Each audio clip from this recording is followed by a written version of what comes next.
কেন্দ্ৰীয় চৰকাৰে ঘৰে ঘৰে বিশুদ্ধ খোৱা পানী যোগানৰ লক্ষ্যৰে গ্ৰহণ কৰিছিল জল জীৱন মিছন আঁচনি কিন্তু গ্ৰামাঞ্চলত প্ৰশাসনতহে পৰিণত হৈছে জল জীৱন মিছন আঁচনি গৰিষ্ঠ সংখ্যক গাঁও আৰু চাহ বাগিচা অঞ্চলত ৰাইজে সুফল লাভ কৰা নাই জল জীৱন আঁচনি কৰবাত আঁচনি সম্পূৰ্ণ হলেও ওলোৱা নাই পানী আন কৰবাত আকৌ বিতৰণ কৰা হৈছে অপৰিষ্কাৰ পানী বহু গাঁৱত পানীৰ পাইপ সংযোগ কৰা হৈছে যদিও ৰাইজে লাভ কৰা নাই বিশুদ্ধ বিভাগীয় মন্ত্ৰী দম্ভালী আৰু ঠিকাদাৰৰ মৈমতালিত পনবন্দী সাধাৰণ জনতা এই সন্দৰ্ভত আমাক সবিশেষ জনাব কনক দেউ নিশ্চিতভাৱে সাংবাদিকক তুচ্ছতাচ্ছিল্য কৰা মন্ত্ৰী যি জয়ন্ত মল্ল বৰুৱা আছে জয়ন্ত মল্ল বৰুৱাৰ যি জেজেম বিফল হোৱা দেখিবলৈ পোৱা গৈছে পশ্চিম কাৰ্বি আংলঙত আৰু এই মুহূৰ্তত মই উপস্থিত আছোঁ আচলতে যি জেজেমৰ অৰ্থাৎ জল জীৱন মিছনৰ অভাৱত আচলতে যি জুৰি পাহাৰীয়া ৰাইজে আচলতে জুৰি বা জানৰ পানী খাবলগীয়া পৰিৱেশ সৃষ্টি হোৱা দেখিবলৈ পোৱা গৈছে উল্লেখ কৰিব লাগিব এটুপি বিশুদ্ধ খোৱা পানীৰ বাবে হাহাকাৰ কৰিব লগা হৈছে পশ্চিম কাৰ্বি আংলঙৰ জিৰিকিন্দিঙৰ ফাংছ গাঁওবাসীয়ে আৰু এই মুহূৰ্তত মোক সহযোগী সতীৰ্থ দেখুৱাব ইয়াৰ সামগ্ৰিক দৃশ্য আৰু পৰিৱেশ আপুনি যদি লক্ষ্য কৰে দেখিব এয়া হৈছে এটি জুৰিৰ পৰা নিগৰি অহা পানী এনেদৰে আচলতে এটি পাইপ সংস্থাপন কৰি আচলতে যি ক'ব লাগিব যি বিশুদ্ধ খোৱা পানীৰ অভাৱত এনেদৰে আচলতে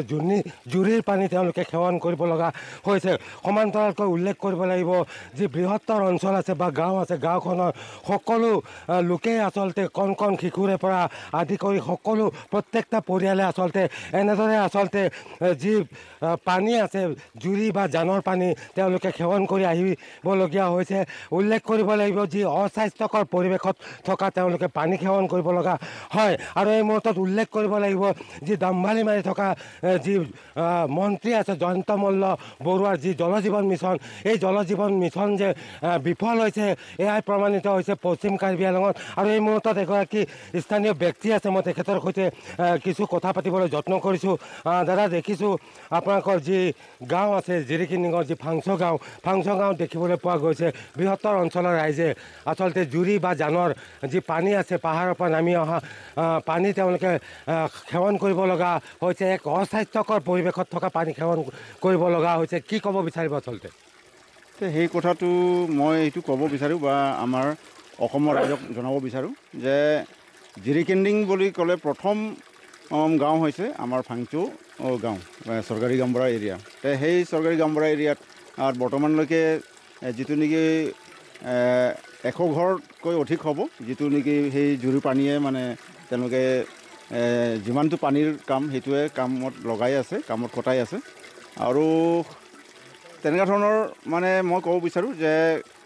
বিভিন্ন জেগাত আমাৰ জিৰিকিন্দিং অঞ্চলতে জেজেম হৈছে কিন্তু আমাৰ এই ফাংচু গাঁৱত তেনেকুৱা ধৰণৰ জেজেমৰ কাৰণে কোনো তেনেকুৱা সুবিধা দিয়া হোৱা নাই গতিকে মই অসমৰ মুখ্যমন্ত্ৰী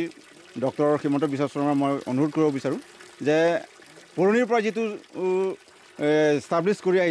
কৰি আহিছে আমাৰ জিৰিকিন্দিং গাঁও যিটো নেকি অৰিজিনেল বুলি কয় মানে যিটো এই অৰিজিনেল গাঁওটো যাতে সেই জেজেম পানীটো যাতে পায় মই সেইটোৱে ৰিকুৱেষ্ট কৰিব বিচাৰোঁ আৰু লোক আছে মই কথা পাতিবলৈ যত্ন কৰিছোঁ দাদা দেখিছোঁ আপোনালোকৰ গাঁওখনত যি জুৰিৰ পানী পাহাৰৰ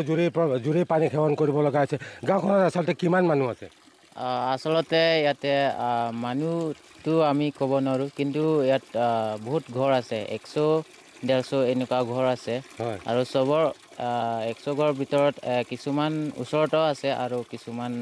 বহুত দূৰো আছে এনেকুৱা স্থানৰ পৰাই পানী খায় কিমান জেগাত আছে এনেকুৱা জুৰিৰ পানী ক'ত পায় এইখিনিত কেইটা স্থানত আছে ইয়াতে আমি 2টা জেগাত আছে একটা ইয়াত আমাৰ ফাংছ গাঁও আৰু 2টা ইয়াত তেৰাং গাঁও তাতে আছে এয়াই যি পানী আছে পানী খালে আপোনালোকৰ বেমাৰ আজাৰ নহয় নেকি বাৰু বেমাৰ বুলি এতিয়া আমি ক'ব নোৱাৰোঁ কিন্তু আমি পানীৰ কাৰণেতো খাই আছোঁ মানে পানীটো ভালে আছে পানীটো ভালে আছে ঠাণ্ডাও আছে কিন্তু দূৰৰ কথা আৰু পাহাৰৰ কথা এইটো হয় নিশ্চয়কৈ ক'ব লাগিব আচলতে এটুপি বিশুদ্ধ খোৱা পানীৰ বাবে আচলতে এনেদৰে যি জিৰিকিন্দিঙৰ যি ফাংছ গাঁও আছে ফাংছ গাঁওবাসী আচলতে বিশুদ্ধ খোৱা পানীৰ বাবে হাহাকাৰ কৰিবলগীয়া হৈছে উল্লেখ কৰিব লাগিব আচলতে যি পাহাৰৰ পৰা নামি অহা পানী যি আচলতে এক অস্বাস্থ্যকৰ পৰিৱেশত থকা বা যি বীজাণুযুক্ত আচলতে পানী হ'ব পাৰে সেই পানীকে আচলতে তেওঁলোকে সেৱন কৰি আহিবলগীয়া হৈছে য'ত নেকি আচলতে যি অসম চৰকাৰ হওক বা জল জীৱন আপোনাক এই মুহূৰ্তত ধন্যবাদ জ্ঞাপন কৰিছোঁ।